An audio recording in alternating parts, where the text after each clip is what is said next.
নমস্কার বন্ধুরা, শিউলির সাথে গল্প চ্যানেলে তোমাদের সকলকে স্বাগত। আজকে আমরা শুনব বিভূতিভূষণ বন্দ্যোপাধ্যায়ের লেখা ছোট গল্প মেঘমল্লার।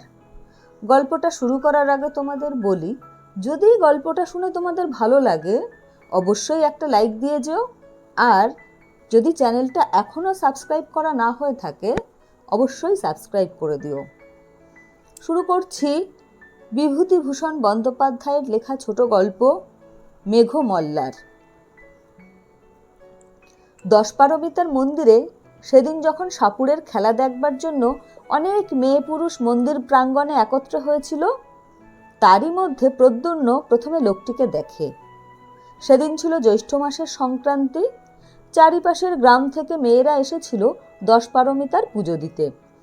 সেই উপলক্ষে অনেক সাপুড়ে, গায়ক, বাজিকর মন্দিরে একত্রিত হয়েছিল।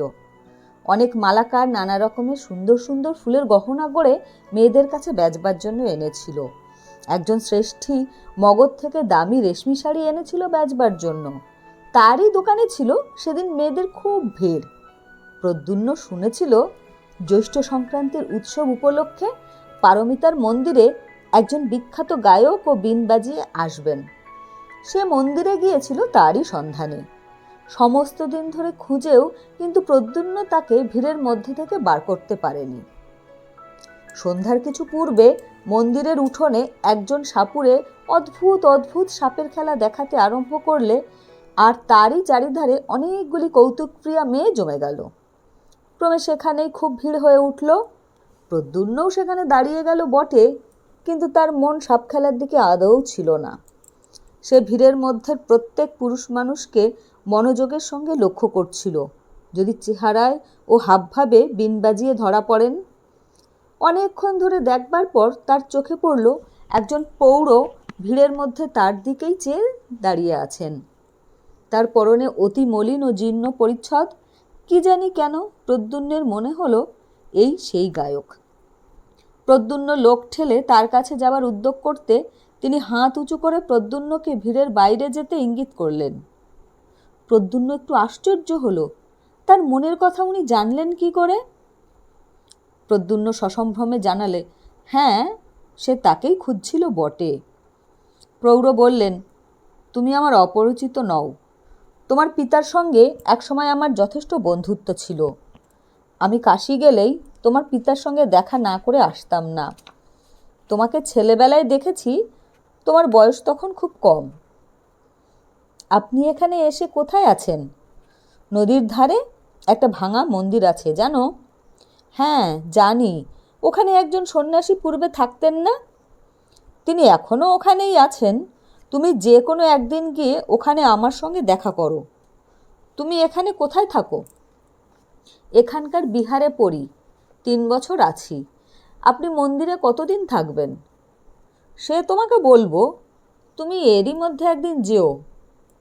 প্রদ্যুম্ন প্রণাম করে বিদায় নিল। সন্ধ্যা তখনও হয়নি।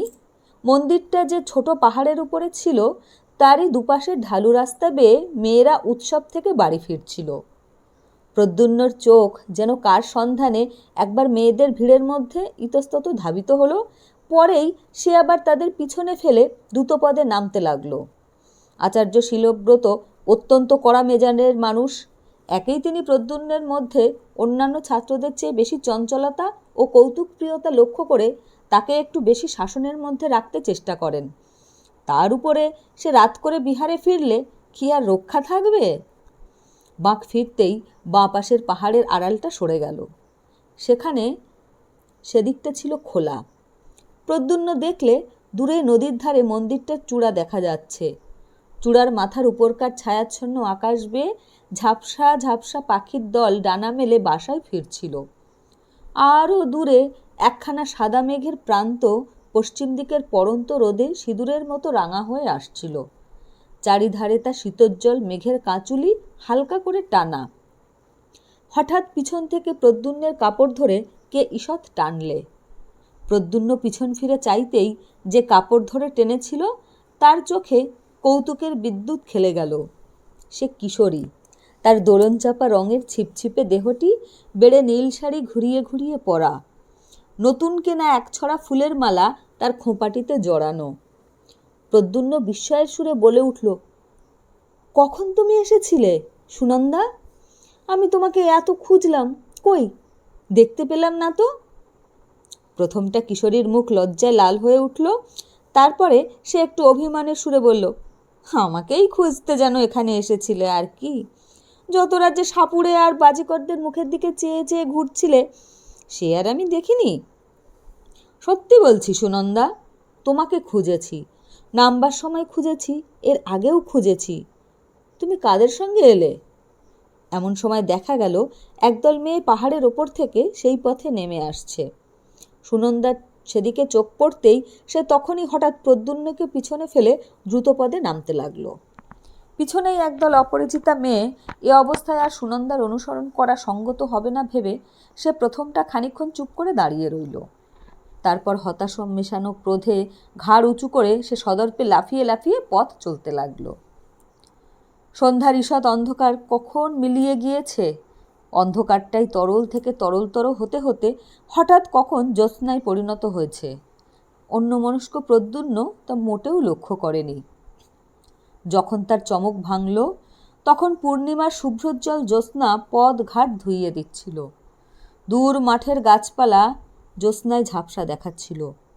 পড়াশুনো তার হয় কি করে? আচার্য পূর্ণবর্ধন ত্রিপিটকের পাঠ অনায়ত্ত দেখে তাকে ভর্ৎসনা করলেই বা কি করা যাবে।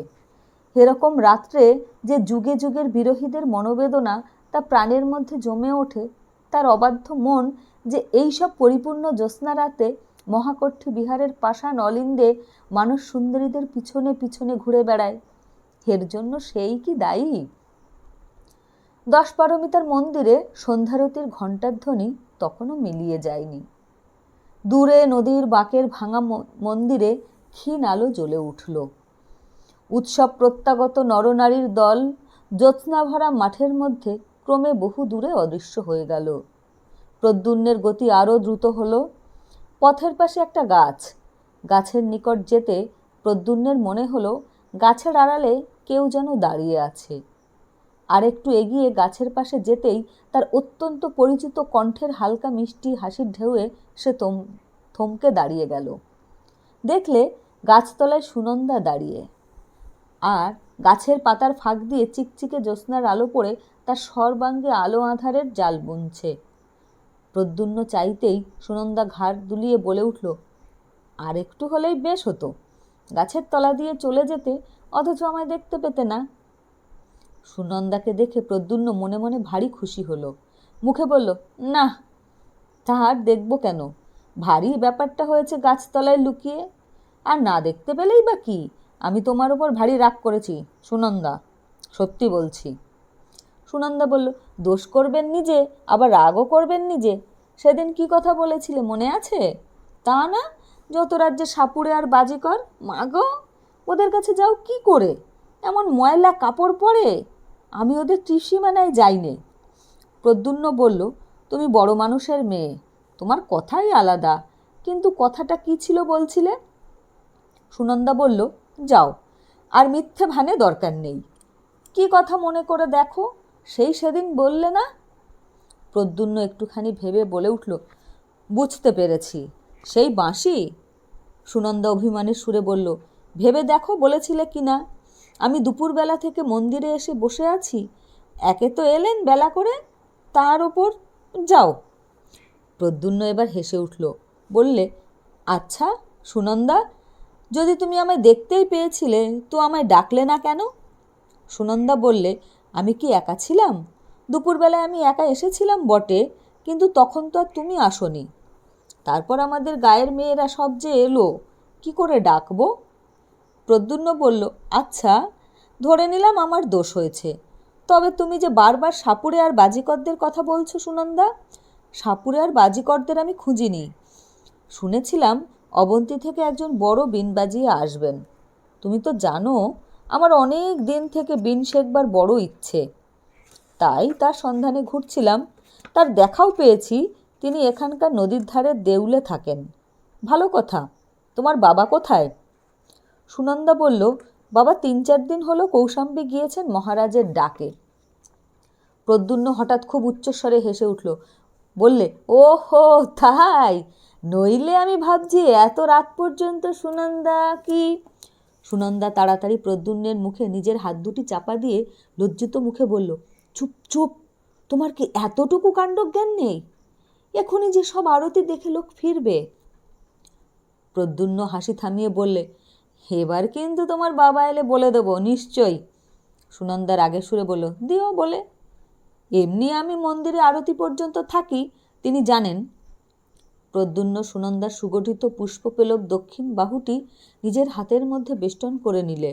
তারপর বললে, আচ্ছা থাক, বলে দেব না।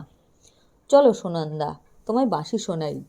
আমার সঙ্গেই আছে, সত্যি বলছি, তোমায় শোনাবার জন্যই এনেছিলাম। তবে ওকে খুঁজছিলাম বিনাটা ভালো করে শিখব বলে।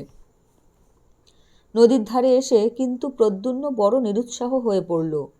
সে বাঁশি বাজালো বটে, কিন্তু সে যেন ভাষা ভাষা, সুরের সঙ্গে তাতে তার প্রাণের কোনো যোগ রইল না। তারা দুজনে নির্জনে আরও কতবার বসেছে। প্রদ্যুম্নের বাঁশি শুনতে সুনন্দা ভালোবাসত বলে প্রদ্যুম্ন যখনই বিহার থেকে বাইরে আসতো বাঁশিটি সঙ্গে আনত। প্রদ্যুম্নের বাঁশির অলস স্বপ্নময় সুরের মধ্যে দিয়ে কতদিন উভয়ের অজ্ঞাতে রোদ ভরা মধ্যাহ্ন গিয়ে সন্ধ্যার অন্ধকার নেমে এসেছে, কিন্তু দুজন এক হলে প্রদ্যুম্নের এরকম নিরুৎসাহ ভাব তো সুনন্দা আর কখনো লক্ষ্য করেনি। কি জানি কেন প্রদ্যুম্নের বারে বারে মনে আসছিল সেই জীর্ণ পরিচ্ছদ পরা অদ্ভুত দর্শন গায়ক সুরদাসের কথা। তাদের বিহারের কলাবিদ ভিক্ষু বসুবৃত্তের আঁকা জরার চিত্রের মতোই লোকটা কেমন কুশ্রী লোল চর্ম শীর্ণ দর্শন। পুরাতন পুঁথির ভূর্জপত্রের মতো ওর পরিচ্ছদের কেমন একটা অপ্রীতিকর মেটে লাল রং। তার পরদিন সকালে প্রদ্যুম্ন নদীর ধারের ভাঙা মন্দিরে গেল। সেটা দেবমূর্তি বহুদিন অন্তর্হিত, সমস্ত গায়ে বড় বড় ফাটল, সাপখোপের বাস। নিকটবর্তী গ্রামবাসীরা সেদিকে বড় একটা কেউ আসতো না। একজন আজীবক সন্ন্যাসী আজ প্রায় 7-8 মাস হলো সেখানে বাস করছেন। তারই 2-4 জন অনুগত ভক্ত মাঝে মাঝে আসতো যেত বলে মন্দিরের পথ আজকাল অপেক্ষাকৃত ভালো আছে। অর্ধ অন্ধকার মন্দিরের মধ্যে প্রদ্যুম্নের সঙ্গে সুরদাসের সাক্ষাৎ হলো। সুরদাস প্রদ্যুম্নকে দেখে খুব আনন্দ প্রকাশ করলেন। তারপর বললেন, চলো বাইরে গিয়ে বসি, এখানে বড় অন্ধকার। বাইরে গিয়ে সুরদাস আলোতে প্রদ্যুম্নের মুখ ভালো করে দেখলেন। তারপর যেন আপন মনে বলতে লাগলেন, হবে, তোমার দ্বারাই হবে, আমি তা জানতাম। প্রদ্যুম্ন সুরদাসের মূর্তি দূর থেকে দেখে যে অস্বাচ্ছন্দ্য অনুভব করেছিল, তার নিকটে এসে কিন্তু প্রদ্যুম্নের সে ভাব কেটে গেল। সে লক্ষ্য করল সুরদাসের মুখশ্রী একটু কুদর্শন হলেও প্রতিভা ব্যঞ্জক। সুরদাস বললেন, আমি ভাবছিলাম তুমি আজ আসবে। হ্যাঁ, তোমার পিতা তো একজন প্রসিদ্ধ গায়ক ছিলেন, তুমি নিজে কিছু শিখেছ? প্রদ্যুম্ন লজ্জিত মুখে উত্তর দিল, একটু আধটু বাঁশি বাজাতে পারি। সুরদাস উৎসাহের সুরে বললেন, পারা তো উচিত, তোমার বাবাকে জানতো না এমন লোক এদেশে খুব কম আছে। প্রতি উৎসবেই কৌশাম্বী থেকে তোমার বাবার নিমন্ত্রণপত্র আসতো। হ্যাঁ, আমি শুনেছি তুমি নাকি বাঁশিতে মেঘমল্লার আলাপ করতে পারো। প্রদ্যুম্ন বিনীতভাবে উত্তর দিল, বিশেষ যে কিছু জানি তা নয়, যা মনে আসে তাই বাজাই, তবে মেঘমল্লার মাঝে মাঝে বাজিয়েছি। সুরদাস বলেন, কই দেখি তুমি কেমন শিখেছ। বাঁশি সবসময় প্রদ্যুম্নের কাছে থাকতো, কখন কোন সময় সুনন্দার সঙ্গে দেখা হয়ে যায় বলা যায় না। প্রদ্যুম্ন বাঁশি বাজাতে লাগলো। তার পিতা তাকে বাল্যকালে যত্ন করে রাগরাগিনী শেখাতেন। তাছাড়া সঙ্গীতে প্রদ্যুম্নের একটা স্বাভাবিক ক্ষমতাও ছিল। তার আলাপ অতি মধুর হলো। লতাপাতা ফুল ফলের মাঝখান বেয়ে উদার নীল আকাশ আর জ্যোৎস্না রাতের মর্ম ফেটে যে রসধারা বিশ্বে সবসময় ঝরে পড়ছে, তার বাঁশির গানে সে রস যেন মূর্ত হয়ে উঠল। সুরদাস বোধহয় এতটা আশা করেননি। তিনি প্রদ্যুম্নকে আলিঙ্গন করে বললেন, ইন্দ্রদ্যুম্নের ছেলে যে এমন হবে সেটা বেশি কথা নয়। বুঝতে পেরেছি তুমিই পারবে, এ আমি আগেও জানতাম। নিজের প্রশংসা বাদে প্রদ্যুম্নের তরুণ মুখ সুন্দর লজ্জায় লাল হয়ে উঠল। অন্যান্য 2-1 কথার পর প্রদ্যুম্ন বিদায় নিতে উদ্যত হলে সুরদাস তাকে বললেন, শোনো প্রদ্যুম্ন, একটা গোপনীয় কথা তোমার সঙ্গে আছে। তোমাকে একথা বলবো বলে পূর্বেও আমি তোমায় খোঁজ করেছিলাম। তোমাকে পেয়ে খুব ভালোই হয়েছে। কথাটা তোমাকে বলি, কিন্তু তার আগে তোমাকে প্রতিজ্ঞা করতে হবে যে এ কথা তুমি কারোর কাছে প্রকাশ করবে না। প্রদ্যুম্ন অত্যন্ত বিস্মিত হলো। এই প্রৌঢ়ের সঙ্গে তার মোটে একদিনের আলাপ, এমনকি গোপনীয় কথা ইনি তাকে বলবেন? সুরদাস বললেন, তুমি ভেবো না, কোনো অনিষ্টজনক ব্যাপার হলে আমি তোমাকে বলতাম না। কি কথা জানবার জন্য প্রদ্যুম্নের অত্যন্ত কৌতূহল হলো। সে প্রতিজ্ঞা করল সুরদাসের কথা কারো কাছে প্রকাশ করবে না। সুরদাস গলার স্বর নামিয়ে বলতে লাগলেন, নদীর ওই বড় বাঁকে যে ঢিবিটা আছে জানো, তার সামনেই বড় মাঠ। ওই ঢিবিটায় প্রাচীনকালে সরস্বতী দেবীর মন্দির ছিল। শুনেছি এদেশের যত বড় গায়ক ছিলেন, শিক্ষা শেষ করে সকলেই আগে ওই মন্দিরে এসে দেবীর পূজা দিয়ে তুষ্ট না করে ব্যবসা আরম্ভ করতেন না। সে অনেক দিনের কথা। তারপর মন্দির ভেঙে চুরে এই দাঁড়িয়েছে। এই ঢিবিতে বসে আষাঢ়ী পূর্ণিমার রাতে মেঘমল্লা নিখুঁতভাবে আলাপ করলে সরস্বতী দেবী স্বয়ং গায়কের কাছে আবির্ভূত হন। এ সংবাদ এদেশে কেউ জানে না। আষাঢ়, শ্রাবণ, ভাদ্র এই 3 মাসের 3 পূর্ণিমায় প্রতিবার যদি তাকে আনতে পারা যায়, তবে তারপরে গায়ক সঙ্গীতে সিদ্ধ হয়। তারপরে সঙ্গীত সংক্রান্ত কোনো বিষয় তখন গায়কের কাছে অজ্ঞাত থাকে না। তবে একটা কথা আছে, যে গায়ক বর প্রার্থনা করবে সে অবিবাহিত হওয়া চাই। তাই আমি বলছিলাম, সামনের পূর্ণিমায় তুমি আর আমি এই বিষয়টা চেষ্টা করে দেখব। তুমি কি বলো? সুরদাসের কথা শুনে প্রদ্যুম্ন অবাক হয়ে গেল। তা কি করে হয়? আচার্য বসুব্রত কলাবিদ্যা সম্বন্ধে উপদেশ দিতে দিতে অনেকবার যে বলেছেন, কলা অধিষ্ঠাত্রী দেবী সরস্বতীর যে মূর্তি হিন্দুরা কল্পনা করেন সেটা নিছক কল্পনাই, তার সঙ্গে বাস্তবের কোনো সম্পর্ক নেই। সত্য সত্য তাকে দেখতে পাওয়া এ কি সম্ভব? প্রদ্যুম্ন চুপ করে রইল। সুরদাস একটু ব্যগ্রভাবে জিজ্ঞাসা করলেন, এতে কি তোমার অমত আছে? প্রদ্যুম্ন বলল, সেজন্য না, কিন্তু আমি ভাবছিলাম এটা কি করে সম্ভব। সুরদাস বললেন, সে বিষয়ে তুমি নিশ্চিন্ত থাকো, এর সত্যতা তুমি নিজের চোখে দেখো। তোমার অমত না থাকলে আমি সামনের পূর্ণিমায় সব ব্যবস্থা করে রাখি। সুরদাসের কথার পর থেকেই প্রদ্যুম্ন অত্যন্ত বিস্ময়ে কৌতূহল কেমন এরকম হয়ে গিয়েছিল। সে ঘাড় নেড়ে বলল, আচ্ছা রাখবেন, আমি আসব। সুরদাস বললেন, বেশ, বড় আনন্দিত হলাম। তুমি মাঝে মাঝে একবার করে এখানে এসো। তোমাকেও তৈরি হতে হবে, 2-একটা কাজ করতে হবে, সে বলে দেব। প্রদ্যুম্ন আর একবার সম্মতিসূচক ঘাড় নাড়বার পর সুরদাসের কাছে বিদায় চাইল। তারপর সে চিন্তিতভাবে বিহারের পথ ধরল। তার মনে হচ্ছিল, দেবী সরস্বতী স্বয়ং, শ্বেতপদ্মের মতো ডাঁটি রংটি তার, না জানি কত সুন্দর তার মুখশ্রী। আচার্য বসুব্রত বললেন বটে। ভদ্রাবতী নদীর ধারে শাল, পিয়াল, তমাল বনে সেবার ঘনঘোর বর্ষা নামল। সারা আকাশ জুড়ে কোনো বিরোহিণী পুরসুন্দরীর অযত্ন বিন্যস্ত মেঘভরণ চুলের রাশ এলিয়ে দেওয়া, প্রবীত রজনীর ঘনান্ধকার তার প্রিয়হীন প্রাণের নীরব নির্জনতা, দূর বনের ঝোড়ো হাওয়ায় তার আকুল দীর্ঘশ্বাস, তারই প্রতীক্ষা শ্রান্ত আঁখি দুটির অশ্রুভারে ঝরঝর অবিশ্রান্ত বাড়িবর্ষণ, মেঘমেদুর আকাশের বুকে বিদ্যুৎ চমক, তার হতাশ প্রাণে ক্ষণিক আশার মেঘদূত। আষাঢ়ী পূর্ণিমার রাতে প্রদ্যুম্ন সুরদাসের সঙ্গে নদীর ঘাটে গেল। তারা যখন সেখানে পৌঁছালো তখন মেঘ নেমে সমস্ত আকাশ ছেয়ে ফেলেছে, চারিদিক তরল অন্ধকারে অস্পষ্ট দেখাচ্ছে। প্রদ্যুম্ন সুরদাসের কথা মতো নদী থেকে স্নান করে এসে বস্ত্র পরিবর্তন করলে। সঙ্গীর ক্রিয়াকলাপে প্রদ্যুম্ন বুঝতে পারল তিনি একজন তান্ত্রিক। তাদের বিহারে একজন ভিক্ষু ছিলেন, তিনি যোগাচার্য পদ্মসম্ভবের শিষ্য। সেই ভিক্ষুর কাছে তান্ত্রিক ক্রিয়াকলাপের কথা কিছু কিছু সে শুনেছিল। সুরদাস অনেকগুলো রক্তজবার মালা সঙ্গে করে এনেছিলেন। তার মধ্যে কতকগুলো তিনি নিজে পড়লেন, কতকগুলো প্রদ্যুম্নকে পড়তে বললেন। ছোট মরার মাথার খুলিতে তেল সলতে দিয়ে প্রদীপ জ্বালালেন। তার পূজার আয়োজনে সাহায্য করতে করতে প্রদ্যুম্ন হাঁপিয়ে পড়ল। ব্যাপারটার শেষ পর্যন্ত কি দাঁড়ায় তা দেখার জন্য তার মনে এত কৌতূহল হচ্ছিল যে অন্ধকার রাতে একজন প্রায় অপরিচিত তান্ত্রিকের সঙ্গে একা থাকবার ভয়ের দিকটা তার একেবারেই চোখে পড়ল না। অনেক রাত্রে হোম শেষ হলো। সুরদাস বললেন, প্রদ্যুম্ন, তুমি এবার তোমার কাজ আরম্ভ করো। আমার কাজ শেষ হয়েছে। খুব সাবধান, তোমার কৃতিত্বের ওপর এর সাফল্য নির্ভর করছে। তার চোখের কেমন একটা ক্ষুধিত দৃষ্টি যেন প্রদ্যুম্নের ভালো লাগলো না, কিন্তু তবু সে বসে এক মনে বাঁশিতে মেঘমল্লার আলাপ আরম্ভ করল। তখন আকাশ বাতাস নীরব, অন্ধকারে সামনের মাঠটায় কিছু দেখবার উপায় নেই।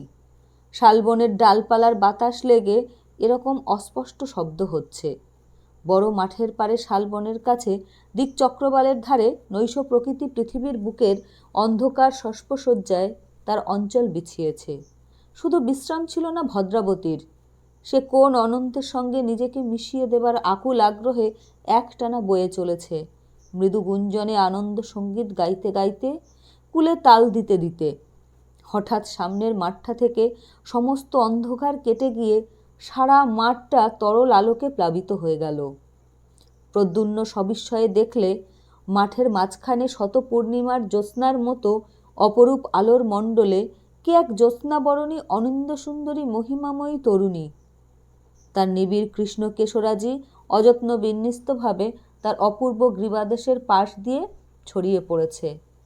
তার আয়ত নয়নের দীর্ঘ কৃষ্ণপক্ষ কোনো স্বর্গীয় শিল্পীর তুলি দিয়ে আঁকা। তার তুষার ধবল বাহুবল্লী দিব্য পুষ্পাভরণে মণ্ডিত। তার ক্ষীণ কোটি নীল বসনের মধ্যে অর্ধলুক্কায়িত মণিমেখলায় দীপ্তমান। তার রক্ত কমলের মতো পা দুটিকে বুক পেতে নেবার জন্য মাটিতে বাসন্তী পুষ্পের দল ফুটে উঠেছে। হ্যাঁ, এই তো দেবী বাণী। এর বীণার মঙ্গল ঝঙ্কারে দেশে দেশে শিল্পীদের সৌন্দর্য তৃষ্ণা উঠেছে, সৃষ্টিমুখে হয়ে উঠেছে। এর আশীর্বাদে দিকে দিকে সত্যের প্রাণ প্রতিষ্ঠা হচ্ছে। এরই প্রাণের ভাণ্ডারে বিশ্বের সৌন্দর্য সম্ভার নিত্য অফুরন্ত রয়েছে। শাশ্বত এর মহিমা, অক্ষয় এর দান, চিরনূতন এর বাণী। প্রদ্যুম্ন চেয়ে থাকতে থাকতে দেবীর মূর্তি অল্পে অল্পে মিলিয়ে গেল। জ্যোৎস্না আবার ম্লান হয়ে পড়ল, বাতাস আবার নিস্তেজ হয়ে বইতে লাগল। অনেকক্ষণ প্রদ্যুম্নের কেমন একটা মোহের ভাব দূর হলো না। সে যা দেখলে, এ স্বপ্ন না সত্যি? অবশেষে সুরদাসের কথায় তার চমক ভাঙল। সুরদাস বললেন, আমার এখনও কাজ আছে, তুমি ইচ্ছা করলে যেতে পারো। কেমন, আমার কথা মিথ্যা নয়, দেখলে তো? সুরদাসের কথা কেমন অসংলগ্ন বোধ হতে লাগল। তার মুখের দিকে চেয়ে প্রদ্যুম্ন দেখলে তার চোখ দুটো যেন অর্ধ অন্ধকারের মধ্যে জ্বলজ্বল করছে। তার কাছ থেকে বিদায় নিয়ে সে যখন বিহারের দিকে রওনা হলো, পূর্ণিমার চাঁদকে তখন মেঘে প্রায় ঢেকে ফেলেছে। একটু একটু জ্যোৎস্না যা আছে তা কেমন হলদে রঙের। গ্রহণের সময় জ্যোৎস্নার এরকম রং সে কয়েকবার দেখেছে।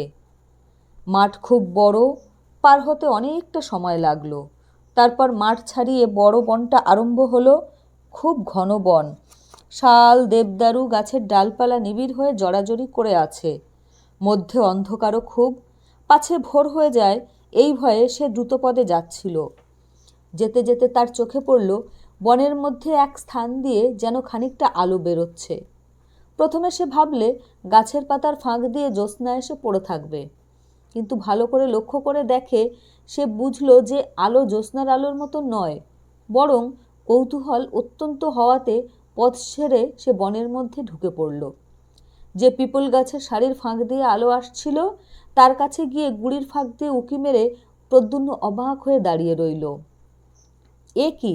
একেই তো সে এইমাত্র মাঠের মধ্যে দেখেছে। এই সেই অপরূপ সুন্দরী নারী তো। অদ্ভুত, সে দেখলে যাকে এইমাত্র মাঠের মধ্যে দেখেছে, সে অপরূপ দ্যুতিশালিনী নারী বনের মধ্যে চারিধারে ঘুরে বেড়াচ্ছেন। জোনাকি পোকার হুল থেকে যেমন আলো বার হয়, তার সমস্ত অঙ্গ দিয়ে তেমনি একরকম স্নিগ্ধোজ্জ্বল আলো বেরোচ্ছে। অনেক দূর পর্যন্ত বন সে আলোয় উজ্জ্বল হয়ে উঠেছে। আর একটু নিকটে গিয়ে সে লক্ষ্য করলে তার আয়ত চক্ষু দুটি অর্ধনিমীলিত, যেন কেমন নেশার ঘরে তিনি চারিপাশে হাতড়ে পার হবার পথ খুঁজে বেড়াচ্ছেন। কিন্তু তা না পেয়ে পিপল গাছগুলোর চারিধারে চক্রাকারে ঘুরছেন, তার মুখশ্রী অত্যন্ত বিপন্নের মতো। প্রদ্যুম্নের হঠাৎ বড় ভয় হলো। সে ভাবলে, মাঠে সরস্বতী দেবীর দর্শন থেকে এ পর্যন্ত সমস্ত ঘটনাটা আগাগোড়া ভৌতিক। এই নিশীথ রাত্রে শালের বনে নইলে কি কাণ্ড! সে আর সেখানে মোটেই দাঁড়ালো না। বন থেকে বার হয়ে দ্রুত হাঁটতে হাঁটতে যখন সে বিহারের উদ্যানে এসে পৌঁছালো, ম্লান চাঁদ তখন কুমারশ্রেণীর পাহাড়ের পিছনে অস্ত যাচ্ছে। ভোর রাত্রে শয্যায় শুয়ে ঘুমিয়ে পড়ে সে স্বপ্ন দেখলে, ভদ্রাবতীর গভীর কালো জলের তলায় রাতের অন্ধকারে কে এক দেবী পথ হারিয়ে ফেলেছেন। তিনি যতই ওপরে উঠবার চেষ্টা পাচ্ছেন, জলের ঢেউ তাকে ততই বাধা দিচ্ছে। নদীর জলে তার অঙ্গের জ্যোতি ততই নিভে আসছে, অন্ধকার ততই তার চারিপাশে গাঢ় হয়ে আসছে। নদীর মাছগুলো তার কোমল পা দুখানি ঠুকরে রক্তাক্ত করে দিচ্ছে। ব্যথিত দেহা বিপন্না বেপুতমতী দেবীর দুঃখ দেখে একটা বড় মাছ দাঁত বার করে হিংস্র হাসি হাসছে। মাছটার মুখ গায়ক সুরদাসের মতো। প্রদ্যুম্ন ভোরে উঠেই আচার্য পূর্ণবর্ধনের কাছে গিয়ে সুরদাসের সঙ্গে প্রথম দেখার দিন থেকে গত রাত্রি পর্যন্ত সমস্ত ব্যাপার খুলে বলল। আচার্য পূর্ণবর্ধন বৌদ্ধ দর্শনের অধ্যাপক ছিলেন। মঠের ভিক্ষুদের মধ্যে তিনি ছিলেন সর্বাপেক্ষা প্রাচীন ও বিজ্ঞ। এজন্য সকলেই তাকে শ্রদ্ধা করত। তিনি সব শুনে বিস্মিত হলেন। সঙ্গে সঙ্গে তার চোখের দৃষ্টি শঙ্কাকুল হয়ে উঠল। জিজ্ঞাসা করলেন, এ কথা আগে জানাওনি কেন? তিনি নিষেধ করেছিলেন। আমি তার কাছে প্রতিজ্ঞা। বুঝেছি, তবে এখন বলতে এসেছো কেন? এখন আমার মনে হচ্ছে আমি কার যেন কি অনিষ্ট করেছি। পূর্ণবর্ধন একটুখানি কি ভাবলেন, তারপর বললেন, এই রকম একটা কিছু ঘটবে তা আমি জানতাম। পদ্মসম্ভব আর তার কতগুলো কাণ্ডজ্ঞানহীন তান্ত্রিক শিষ্য দেশের ধর্মকর্ম লোপ করতে বসেছে। স্বার্থসিদ্ধির জন্য এরা না করতে পারে এমন কোনো কাজই নেই। আর আমি বেশ দেখেছি প্রদ্যুম্ন, যে তোমার এই অবাধ্যতা ও অযথা কৌতুকপ্রিয়তাই তোমার সর্বনাশের মূল হবে। তুমি কাল রাত্রে অত্যন্ত অন্যায় কাজ করেছ। তুমি দেবী সরস্বতীকে বন্দিনী করবার সহায়তা করেছ। এবার প্রদ্যুম্নের বিস্মিত হবার পালা। তার মুখ দিয়ে কোনো কথা বার হলো না। পূর্ণবর্ধন বললেন, এইসব কুসংসর্গ থেকে দূরে রাখবার জন্যই আমি বিহারের কোনো ছাত্রকে বিহারের বাইরে যাবার অনুমতি দিই নে। কিন্তু যাক, তুমি ছেলে মানুষ, তোমারই বা দোষ কি? আচ্ছা, এই সুরদাসকে দেখতে কিরকম বলো দেখি। প্রদ্যুম্ন সুরদাসের আকৃতি বর্ণনা করলে। পূর্ণবর্ধ বললেন, আমি জানি তুমি যাকে সুরদাস বলছো তার নাম সুরদাস নয়, বা তার বাড়ি অবন্তীতেও নয়। সে হচ্ছে প্রসিদ্ধ কাপালিক গুণাঢ্য। কার্যসিদ্ধির জন্য সে তোমার কাছে মিথ্যা নাম বলেছে। প্রদ্যুম্ন অধীরভাবে বলে উঠলেন, কিন্তু আপনি যে বলেছেন। পূর্ণবর্ধ বললেন, সেই ইতিহাস বলছি, শোনো। নদীর ধারে যে সরস্বতী মন্দিরের ভগ্নস্তূপ আছে, ওটা হিন্দুদের একটা অত্যন্ত বিখ্যাত তীর্থস্থান। প্রায় 200 বৎসর পূর্বে একজন তরুণ গায়ক ওখানে থাকত। তখন মন্দিরের খুব সমৃদ্ধির অবস্থা ছিল না, কিন্তু প্রবাদ এই যে সেই গায়কটি মেঘমল্লারে এমন সিদ্ধ ছিল যে আষাঢ়ী পূর্ণিমার রাতে তার আলাপে মুগ্ধা হয়ে দেবী সরস্বতী স্বয়ং তার কাছে আবির্ভূতা হতেন। সেই থেকে ওই মন্দির এক প্রসিদ্ধ তীর্থস্থান হয়ে ওঠে। সে গায়ক মারা যাওয়ার পরেও কিন্তু পূর্ণিমার রাতে সিদ্ধ গায়ক মল্লার আলাপ করলেই দেবী যেন কোন টানে তার কাছে এসে পড়েন। এই গুণাঢ্য একবার অবন্তীর প্রসিদ্ধ গায়ক সুরদাসের সঙ্গে ওই ঢিবিতে উপস্থিত ছিল। সুরদাস মেঘমল্লা সিদ্ধ ছিলেন। তার গানে নাকি সরস্বতী দেবী তার সম্মুখে আবির্ভূতা হয়ে তাকে বর প্রার্থনা করতে বলেন। সুরদাস প্রার্থনা করেন তিনি যেন দেশের সঙ্গীতজ্ঞ ব্যক্তিদের মধ্যে শ্রেষ্ঠ আসন প্রাপ্ত হন। সরস্বতী দেবী তাকে সেই বরই দেন। তারপর দেবী যখন গুণাঢ্যকে বর প্রার্থনার কথা বলেন, তখন সে দেবীর রূপে মুগ্ধ হয়ে তাকেই প্রার্থনা করে বসে। সরস্বতী দেবী বলেছিলেন, তাকে পাওয়া নির্গুণের কাজ নয়। সে নামে গুণাঢ্য হলেও কার্যত তার এমন কোনো কলাতেই নিপুণতা নেই যে তাকে পেতে পারে। অনেক জীবন ধরে সাধনার প্রয়োজন। সরস্বতী দেবী অন্তর্হিত হওয়ার পর মূর্খ গুণাঢ্যের মোহ আরও বেড়ে যায়, আর সেই সঙ্গে দেবীর উপর তার অত্যন্ত রাগ হয়। সে তন্ত্রোক্ত মন্ত্র বলে দেবীকে বন্দিনী করবার জন্য উপযুক্ত তান্ত্রিক গুরু খুঁজতে থাকে। আমি জানি সে এক সন্ন্যাসীর কাছে তন্ত্রশাস্ত্রের উপদেশ নিত। সন্ন্যাসী কিছুদিন পরে তার তন্ত্র সাধনার হীন উদ্দেশ্য বুঝতে পেরে তাকে দূর করে দেন। এসব কথা এদেশের সকল প্রাচীন লোকেই জানেন।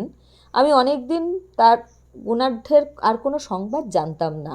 ভেবেছিলাম সে এদেশ থেকে চলে গিয়েছে, কিন্তু এখন তোমার কথা শুনে আমার মনে হচ্ছে কাল রাত্রে সে কৃতকার্য হয়েছে বোধ হয়। এতদিন ওই উদ্দেশ্যেই সে কোথাও তন্ত্র সাধনা করছিল। যাক, তুমি এখনই গিয়ে সন্ধান করো মন্দিরে সে আছে কিনা।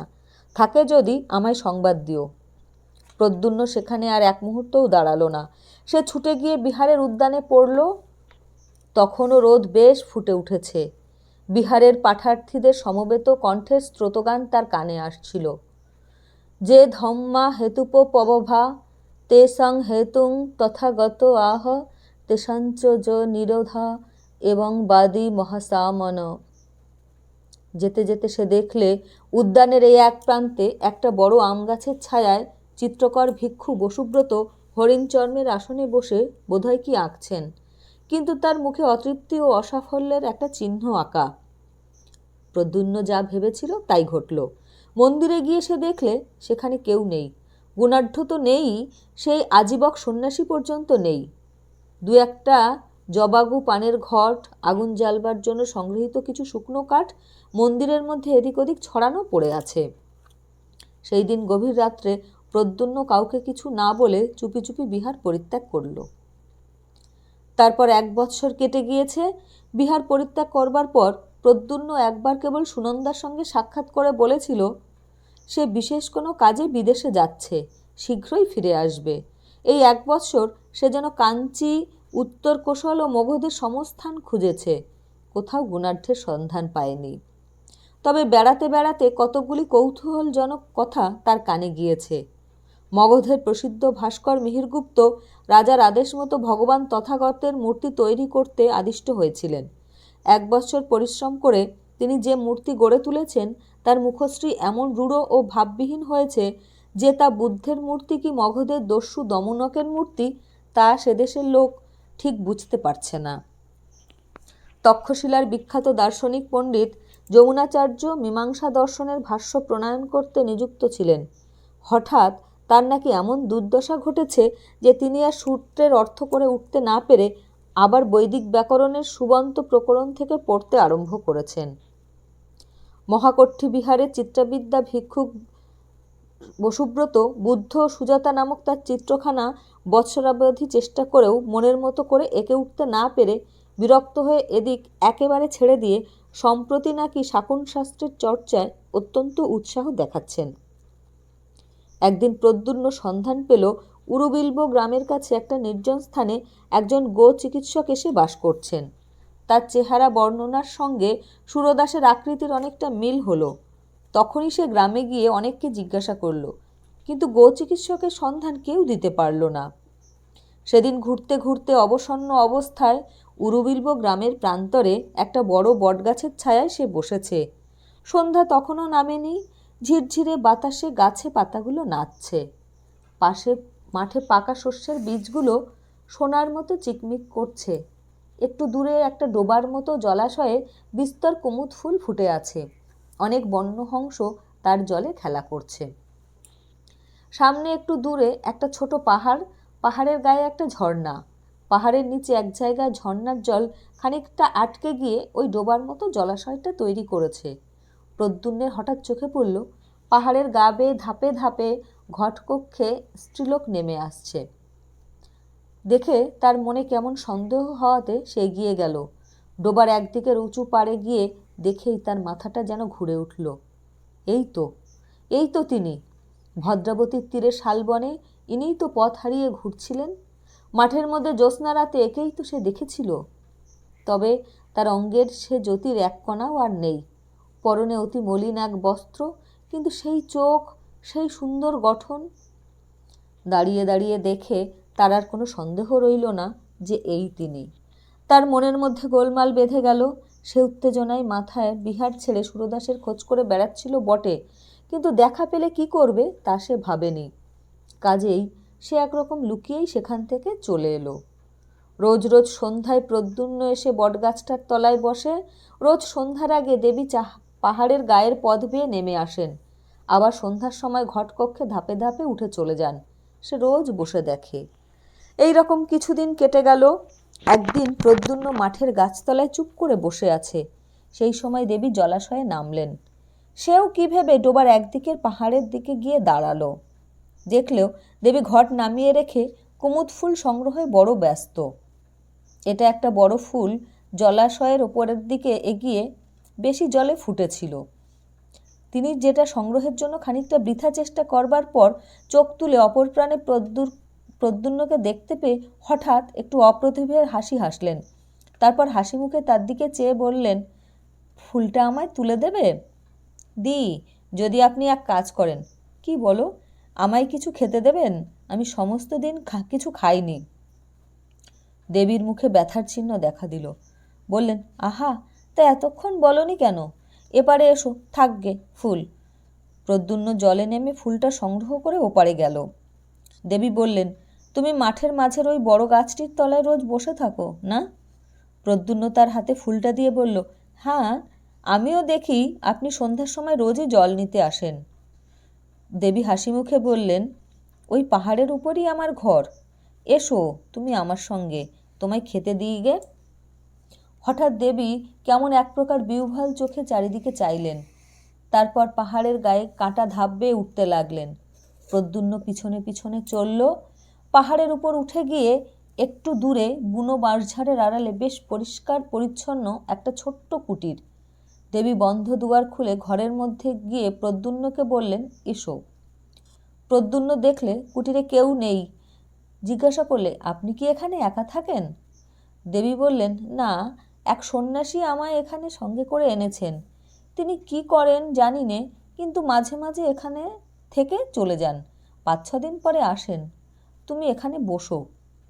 দেবী মাটির ঘট পূর্ণ করে তাকে জবাগু পান করতে দিলেন। স্বাদ অমৃতের মতো এমন সুস্বাদু জবাগু সে পূর্বে কখনো পান করেনি। প্রদ্যুম্নের মনে হলো, যদি আচার্য পূর্ণবর্ধনের কথা সত্য হয়, আর যদি সে সচক্ষে যা দেখেছে তা ইন্দ্রজাল না হয়, তবে এই তো সরস্বতী দেবী তার সামনে। তার জানবার কৌতূহল হলো, ইনি নিজের সম্বন্ধে কি বলেন। সে জিজ্ঞাসা করলে, আপনারা এর আগে কোথায় ছিলেন? আপনার দেশ কোথা? দেবী কাঠের বড় পাত্রে সযত্নে স্যুপ ও অন্ন পরিবেশনে ব্যস্ত ছিলেন। প্রশ্ন শুনে বিস্ময়পূর্ণ দৃষ্টিতে তিনি প্রদ্যুম্নের চোখের দিকে চেয়ে বললেন, আমার কথা বলছো? আমার দেশ কোথায় জানি নে। আমি নাকি বিদিশার পথের ধারে এক ভাঙা মন্দিরে অচেতন অবস্থায় পড়েছিলাম। সন্ন্যাসী আমায় এখানে উঠিয়ে এনেছেন। সেই থেকে এখানেই আছি। তার আগে কোথায় ছিলাম তা আমার মনে পড়ে না। তিনি অন্যমনস্কভাবে বাইরে সাঁঝের রক্তিম আকাশে, যেখানে উরুবিল্ব গ্রামের প্রান্তরে বনরেখার মাথায় সূর্য হেলে পড়েছেন, সেই দিকে চেয়ে রইলেন। চেয়ে চেয়ে কি মনে আনবার চেষ্টা করলেন, বোধহয় মনে এলো না। হঠাৎ কি ভেবে তার পদ্মের পাপড়ির মতো চোখ দুটি বেয়ে ঝরঝর করে জল পড়ল। তাড়াতাড়ি আঁচলে চোখ মুছে তিনি প্রদ্যুম্নের সামনে অন্নে পূর্ণ কাঠের থালা রাখলেন। বললেন, খাবার জিনিস কিছুই নেই। তুমি রাত্রে এখানে থাকো, আমি পদ্মের বীজ শুকিয়ে রেখেছি, তাই দিয়ে রাত্রে পায়েস তৈরি করে খেতে দেব। সকালে যেও। প্রদ্যুম্নের চোখে জল আসছিল। ওগো বিশ্বের আত্মবিস্তৃতা সৌন্দর্য লক্ষ্মী, বিদিশার মহারাজের আর মহাশ্রেষ্ঠীর সমস্ত রত্নভাণ্ডার তোমার পায়ের এক কোণা ধুলোর যোগ্যও নয়। সে দেশের পথের ধুলো এমন কি পুণ্য করেছে মা, যে তুমি সেখানে পড়ে থাকতে যাবে? খাওয়া শেষ হলে প্রদ্যুম্ন বিদায় চাইল। দেবীর চোখে হতাশার দৃষ্টি ফুটে উঠল। বললেন, থাকো না কেন রাত্রে? আমি রাত্রে পায়েস রেঁধে দেব। প্রদ্যুম্ন জিজ্ঞাসা করলেন, আপনার এখানে একা রাত্রে থাকতে ভয় করে না? খুব ভয় করে। ওই বেতের বনে অন্ধকারে কি যেন নড়ে। ভয়ে আমি দোর খুলতে পারি না, ঘুম হয় না, সমস্ত রাত বসেই থাকি। প্রদ্যুম্নের হাসি পেল। ভাবলে, রাত্রে একা থাকতে ভয় করে বলে পায়েসের লোভ দেখিয়ে দেবী তাকে সঙ্গে রাখতে চান। সে বললে, আচ্ছা, রাত্রে থাকব। দেবীর মুখ আনন্দে উজ্জ্বল হলো। সমস্ত রাত সে কুটিরের বাইরে খোলা হাওয়ায় বসে কাটালে। দেবীও কাছে বসে রইলেন। বললেন, এমন জ্যোৎস্না, আমি কিন্তু ভয়ে বাইরে আসতে পারি নে, ঘরের মধ্যে বসে রাত কাটাই। দেবীর ব্যাপার দেখে প্রদ্যুম্ন অবাক হয়ে গিয়েছিল। হলেই বা মন্ত্রশক্তি, এতটা আত্মবিস্তৃত হওয়া, এ যে তার কল্পনার বাইরের জিনিস। নানা গল্পে সমস্ত রাত কাটল। ভোর হতে সে বিদায় চাইলে। দেবী বলে দিলেন, সন্ন্যাসী এলে একদিন আবার এসো। সেই দিন থেকে প্রতি রাত্রে সে দেবীর অলক্ষিতে পাহাড়ের নিচে বসে কুটিরের দিকে চেয়ে পাহারা রাখত। তার তরুণ বীর হৃদয় এক ভীরু নারীকে একা বনের মধ্যে ফেলে রাখার বিরুদ্ধে বিদ্রোহ তুলেছিল। 10-15 দিন কেটে গেল। একদিন প্রদ্যুম্ন শুনত দেবী অনেক রাত্রে একা একা গান গাইছেন। সে গান পৃথিবীর মানুষের গান নয়, সে গান প্রাণধারার আদিম ঝর্ণার গান, সৃষ্টিমুখী নিহারিকাদের গান, অনন্ত আকাশে দিকহারা কোনো পথিক তারার গান। একদিন দুপুরবেলা কে তাকে বলল, তুমি যে গোবৈদ্যের কথা বলছিলে, তাকে এইমাত্র দেখে এলাম, পথের ধারে পুকুরে সে স্নান করছে। শুনে ছুটতে ছুটতে গিয়ে পুকুরের ধারে উপস্থিত হলো। দেখলে সত্যিই গুণাঢ্য। পুকুরের ধারে বস্ত্রাদির পুটুলি নামিয়ে রেখে সে পুকুরে স্নান করতে নেমেছেন। সে অপেক্ষা করতে লাগলো। একটু পরে গুণাঢ্য বস্ত্র পরিবর্তন করে উপরে উঠে প্রদ্যুম্নকে দেখে কেমন যেন অবাক হয়ে গেলেন। বললেন, তুমি এখানে? প্রদ্যুম্ন বলল, আমি কেন তা বুঝতে পারেননি? গুণাঢ্য বললেন, তুমি এখন বলছো বলে নয় প্রদ্যুম্ন, আমি এ কাজ করবার পর যথেষ্ট অনুতপ্ত আছি। প্রতি রাত্রে ভয়ানক স্বপ্ন দেখি। কারা যেন বলছে, তুই যে কাজ করেছিস এর শাস্তি অনন্ত নরক। আমি এই জন্যই আজ এক পক্ষের ওপর আমার গুরু সেই আজীবক সন্ন্যাসীর কাছে গিয়েছিলাম। তারই কাছে বশীকরণ মন্ত্র আমি শিক্ষা করি। এর এমনি শক্তি যে মনে করলে আমি যাকে ইচ্ছে বাঁধতে পারি, কিন্তু আনতে পারি না। মন্ত্রের বন্ধন শক্তি থাকলেও আকর্ষণী শক্তি নেই। সেই জন্য আমি তোমাকে সঙ্গে নিয়েছিলাম। আমি নিজে সঙ্গীতের কিছুই জানি না যে তা নয়, কিন্তু আমি জানতাম যে তুমি মেঘমল্লারে সিদ্ধ। তোমার গানে দেবী ওখানে আসবেনি। একবার এলে তারপর মন্ত্রে বাঁধব। এর আগে আমার বিশ্বাসই ছিল না যে এমন একটা ব্যাপার হওয়া সম্ভব। অনেকটা মন্ত্রের গুণ পরীক্ষা করবার কৌতূহলেই আমি এ কাজ করি। গুণাঢ্য বললেন, এখন আমার গুরুর কাছ থেকেই আসছি। তিনি সব শুনে একটা মন্ত্র শিক্ষা দিয়েছেন। এটা পূর্ব মন্ত্রের বিরোধী শক্তি সম্পন্ন। সেই মন্ত্রপুত জল দেবীর গায়ে ছড়িয়ে দিলে তিনি আবার মুক্ত হবেন বটে, কিন্তু তার কোনো উপায় নেই। প্রদ্যুম্ন জিজ্ঞাসা করল, উপায় নেই কেন? যে ছিটিয়ে দেবে সে চিরকালের জন্য পাষাণ হয়ে যাবে। আমার পক্ষে দুদিকেই যখন সমান, তখন তাকে বন্দিনী রাখাই আমার ভালো। রাগ করো না প্রদ্যুম্ন, ভেবে দেখো, মৃত্যুর পর হয়তো পরজগৎ আছে, কিন্তু আমার পাষাণ হওয়ার পর তা আমি পারবো না। আত্মবিস্মৃত বন্দিনী দেবীর চোখ দুটির করুণ অসহায় দৃষ্টি প্রদ্যুম্নের মনে এলো। যদি তা না হয়, তাহলে তাকে যে চিরদিন বন্দিনী হয়ে থাকতে হবে। যুগে যুগে যে উদার উচ্চ প্রেরণা আগে এসে তরুণদের নির্মল প্রাণে পৌঁছায়, আজও প্রদ্যুম্নের প্রাণের বেলায় তার ঢেউ এসে লাগলো। সে ভাবলে, একটা জীবন তুচ্ছ। তার রাঙা পা দুখানিতে একটা কাঁটা ফুটলে তা তুলে দেবার জন্য আমি শতবার জীবন দিতে প্রস্তুত। হঠাৎ গুণাঢ্যের দিকে চেয়ে বলল, চলুন, আপনার সঙ্গে যাব। আমায় সে মন্ত্রপুত জল দেবেন। গুণাঢ্য বিস্ময়ে প্রদ্যুম্নের দিকে চেয়ে বললেন, বেশ করে ভেবে দেখো, এ ছেলে খেলা নয়, এ কাজ। প্রদ্যুম্ন বলল, চলুন আপনি। তারা যখন কুটিরের নিকটবর্তী হলো, তখন গুণাঢ্য বললেন, প্রদ্যুম্ন, আর একবার ভালো করে ভেবে দেখো, কোনো মিথ্যা আশায় ভুলো না। এ থেকে তোমায় উদ্ধার করার ক্ষমতা কারুর হবে না, দেবীরও হবে না। মন্ত্র বলে তোমার প্রাণশক্তি চিরকালের জন্য জড়ো হয়ে যাবে। বেশ বুঝে দেখো, মন্ত্রশক্তি নির্মম, অমোঘ, কাউকে রেহাই দেবে না। প্রদ্যুম্ন বলল, আপনি কি ভাবেন আমি কিছু গ্রাহ্য করি? কিছু না, চলুন। কুটিরে তারা যখন গিয়ে উপস্থিত হলো, তখন রোদ বেশ পড়ে এসেছে। দেবী কুটিরের বাইরে ঘাসের পর অন্যমনস্কভাবে চুপ করে বসেছিলেন। প্রদ্যুম্নকে আসতে দেখে তিনি অত্যন্ত আনন্দিত হলেন। হাসি মুখে বললেন, এসো এসো, আমি তোমার কথা প্রায়ই ভাবি। সেদিন তোমায় কিছু খেতে দিতে না পেরে আমার মন খুব খারাপ হয়েছিল। এখন তুমি এখানে কিছুদিন থাকো। তিনি দুজনকে খেতে দেবার জন্য ব্যস্ত হয়ে কুটিরের মধ্যে চলে গেলেন। প্রদ্যুম্ন বললেন, কই, আমায় মন্ত্রপুত জল দিন। গুণাঢ্য বলল, সত্যিই তাহলে তুমি এতে প্রস্তুত? প্রদ্যুম্ন বলল, আমায় আর কিছু বলবেন না, জল দিন। দেবী কুটিরের মধ্যে আহারের স্থান করে দুজনকে খেতে দিলেন। আহারাদি যখন শেষ হলো তখন সন্ধ্যার আর বেশি দেরি নেই। বেতস বনে ছায়া নেমে আসছে, রাঙা সূর্য আবার উরুবিল্ব গ্রামের উপরে ঝুলে পড়েছে। গোধূলির আলোয় দেবীর মুখপদ্মে অপরূপ শ্রী ফুটে উঠল। তারপর তিনি ঘটকক্ষে প্রতিদিনের মতো নিচের ঝর্ণায় জল আনতে নেমে গেলেন। গুণাঢ্য বললেন, আমি এখান থেকে আগে চলে যাই, তারপর এই ঘটপূর্ণ জল দেবীর গায়ে ছিটিয়ে দিও। তার চক্ষু অশ্রুপূর্ণ হলো। তিনি আবেগভরে প্রদ্যুম্নকে আলিঙ্গন করে বললেন, আমি কাপুরুষ, আমার সে সাহস নেই, নইলে। তিনি কুটিরের মধ্যে তার দ্রব্যাদি সংগ্রহ করে নিলেন। তারপর সরু পথ বেয়ে বেদবনের ধার দিয়ে পাহাড়ের অপর পারে চলে গেলেন। তারই নিচে একটু দূরে মগধ থেকে বিদিশা যাওয়ার রাজবর্ত। প্রদ্যুম্ন চারিদিকে চেয়ে বসে বসে ভাবলে, ওই নীল আকাশের তলে 20 বৎসর আগে সে মায়ের কোলে জন্মেছিল। তার সে মা বারাণসীতে তাদের গৃহটিতে বসে বাতায়ন পথে সন্ধ্যার আকাশের দিকে চেয়ে হয়তো প্রবাসী পুত্রের কথাই ভাবছেন।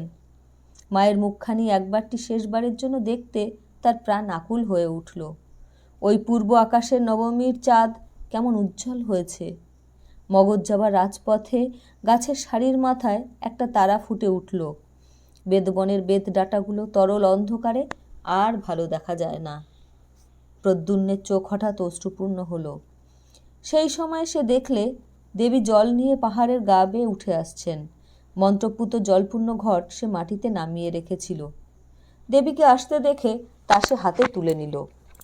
দেবী কুটিরের সামনে এলেন, তার হাতে অনেকগুলো আধফোঁটা কুমুদ ফুল। প্রদ্যুম্নকে জিজ্ঞাসা করলেন, সন্ন্যাসী কোথায়? প্রদ্যুম্ন বলল, তিনি আবার কোথায় চলে গেলেন, আজ আর আসবেন না। তারপর সে গিয়ে দেবীর পায়ের ধুলো নিয়ে তাকে প্রণাম করে বললেন, মা, না জেনে তোমার ওপর অত্যন্ত অন্যায় আমি করেছিলাম। আজ তারই শাস্তি আমাকে নিতে হবে, কিন্তু আমি তার জন্য এতটুকু দুঃখিত নই। যতক্ষণ জ্ঞান লুপ্ত না হয়ে যায় ততক্ষণ এই ভেবে আমার সুখ যে বিশ্বের সৌন্দর্য লক্ষ্মীকে অন্যায় বাঁধন থেকে মুক্ত করার অধিকার আমি পেয়েছি। দেবী বিস্মিত দৃষ্টিতে প্রদ্যুম্নের দিকে চেয়ে রইলেন।